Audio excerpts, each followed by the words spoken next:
We blog 7। आज मेरे पेट में से बहुत ज़्यादा आवाज़ आने लगी। मैं फटाफट दौड़ते हुए गया डोसे के पास।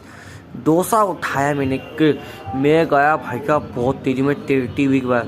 मेरे बड़े बुजुर्गों का कहना है बिना टीवी देखे मेरे गले से निवाला नहीं उतरता। मैंने उनकी आज्ञा का पालन करते हुए फटाफट यूट्यूब खोल लिया। यूट्यूब पे अपना फेवरेट कार्टून रील्स डाल दिया, कार्टून्स।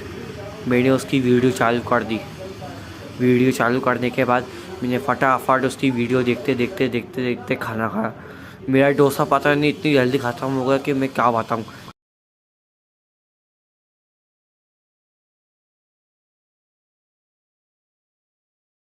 मेरी फेवरेट वीडियो देखते देखते मैंने करीबन 5-6 डोसा खा लिए। जोक्स अपार्ट, अगर आपको व्लॉग अच्छा लगा हो